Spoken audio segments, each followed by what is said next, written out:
So hi everyone, so tonight I'm out in my backyard and you know, I had gotten a request to do some moon shots with the Olympus cameras, and more specifically someone wanted me to try the 75-300 lens that I have with the and do some moon shots. So I'm gonna do that.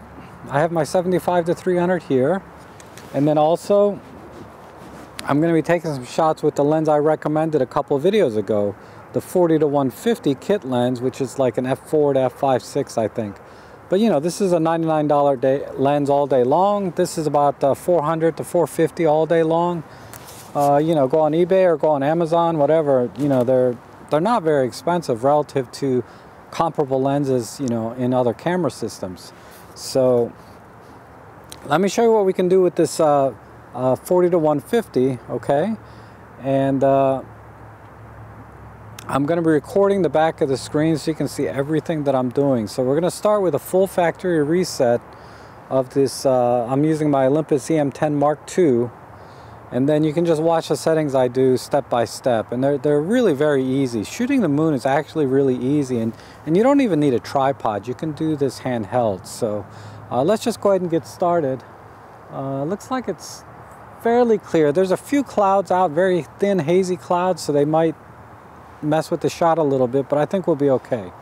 So let me go ahead and set up here so you guys can watch. So I'm going to go into the menu and we'll just do a full factory reset like so, and then let's go into the super control panel. First thing I'm going to do is I'm going to put this to ISO 200. I'm going to set the white balance to sunny.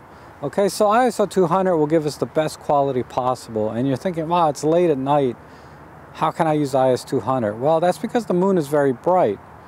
And I'm setting the white balance to sunny because you know why the moon is very bright, right? It's because it's getting light from the sun. So hence the sunny white balance. And then I'm going to change my focus point here to center. Go into the control panel, we'll stay in single point autofocus. And then I'm going to change my metering to spot metering, so it only measures in this one little spot in the center of the frame. And then I'm going to change this to anti-shock shutter mode to reduce any potential vibration from the camera itself. And we'll leave the image stabilization on. Now I am going to change the JPEG and RAW, okay? So I have to go into the menu because I want to get the best quality JPEG possible, because some of us like to just shoot JPEG, right? We don't all need to be shooting in RAW. So I need to go into panel number 2 and change this to superfine. So now I'm getting the best quality JPEG possible. And then you'll notice in the super control panel it's now changed, but I'm going to add RAW to that. So we're going to do large superfine plus RAW, and that's it. So I don't think there's anything else. Oh, I'm sorry. I'm going to be shooting an aperture priority, so change your mode dial to the letter A, and I can confirm that. Oh, sorry, the viewfinder's, let me fix that. The EVF is auto switching on me. Makes it a little hard for you guys to follow along if you don't see the screen, right? I'm going to turn auto switch off. Alright. So again, aperture priority, I'm confirming that because I have the letter A here in the live view. And then I'm going to change the aperture by rotating the rear dial like so to f8, because f8 is generally the sweet spot for most lenses in terms of sharpness. And again, since the moon is so far away, we want to get the sharpest shot possible, right? Now, that is it. Now, you'll notice this shutter speed is blinking 60 seconds, right? Because it's just so dark around here. But when I point my camera at the moon, because I have spot metering, it's going to be metering the moon itself. And I think even then I may still have to make some adjustments. So right now there's some clouds in front of the moon, but all I want to do now is just kind of get a couple shots to test the exposure. So first thing I'll do is I'm going to zoom out to 150 millimeters because I want the maximum magnification. But I always like to back off a little bit if I hadn't mentioned that. Maybe down to about 140. Because usually lenses are not their sharpest at the extremes. Like in this case, at 40 millimeters is probably not the sharpest point of this lens. And at 150 millimeters is probably not the sharpest point. And usually on long zooms like this, the longest millimeter, in this case 150 millimeters, is probably the least sharp part of the lens in terms of, you know, overall sharpness. So I like to just back it off a little bit to about 140. All right. And if you have trouble finding the moon, just zoom back out to 40 millimeters and then zoom in up to 150, then back off to about 140. It says 138, but close enough. And then for focusing, remember we picked single point autofocus. I like to try to get it right on the corner. And let's take a shot there. And I noticed the shutter speed is way too low. This shot's going to be blurry, but that's okay. Because we're just testing for exposure, right? Now let's zoom in and you can see 1/10 of a second made the moon way too bright. And why is that? Because even in spot metering, it's picking up a lot of the black sky and trying to compensate for that. So that looks like, to me, that's easily 3 or 4 stops too bright. So how do we adjust that?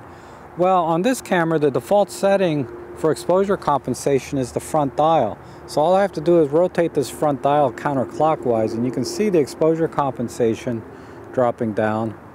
Let's try 3 stops, -3 exposure compensation. I have a video on exposure compensation, and if you're a little have some question about how this works, you know, you can watch that video. But for tonight, let's just try this. Let's try -3. Look at my shutter speed now. We're at 1/200.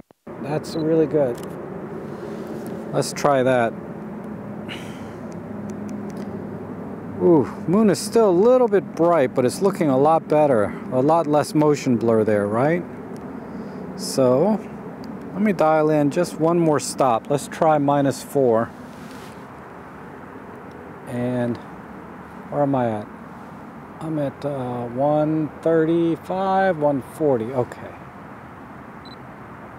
And I was talking millimeters there. Let's try this shot. Okay, that's one. And I like to do a few shots, and then I'll just pick the best one out of them all. All right. Let's pixel peep one of these. Oh, that looks really good. All right, and that's just with the 40 to 150 lens. Now, let's whip out the longest lens I have, the 75 to 300. Okay, so now we have the 75 to 300. The camera, you probably noticed, stayed at f8. And this is, I'm sorry, I don't know if I mentioned this, the Olympus E-M10 Mark II. Okay. I think we can leave all the settings the same.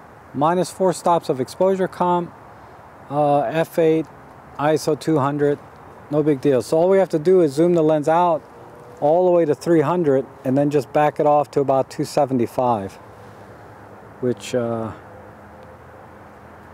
yeah, that looks good. Now, like I said, let me pick a corner around the moon.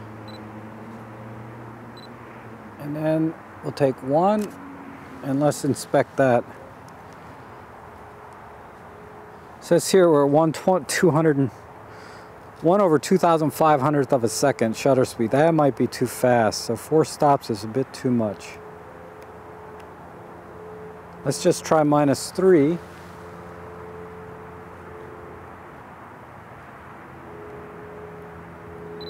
There we go.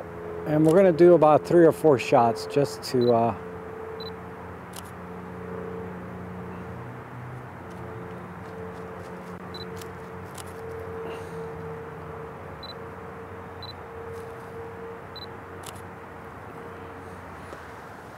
I think we can try -2. See what we get there. Oh yeah.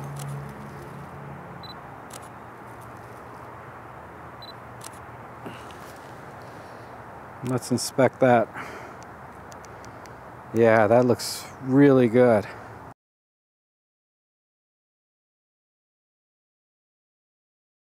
Okay, so that's pretty much it. Some easy moonshots, right? On a clear night. I'm just in my backyard with my E-M10 Mark II and some very basic lenses. You know, you should be able to duplicate this in your own backyard, really. So give it a shot and post them up on Instagram for me. I'll post these on Instagram. If I have to do any post-processing, I'll show that to you as well when I go back in. So thanks again for watching, and if you'd like to see more videos like this, you know, just hit the subscribe button, and hopefully we'll see you again soon.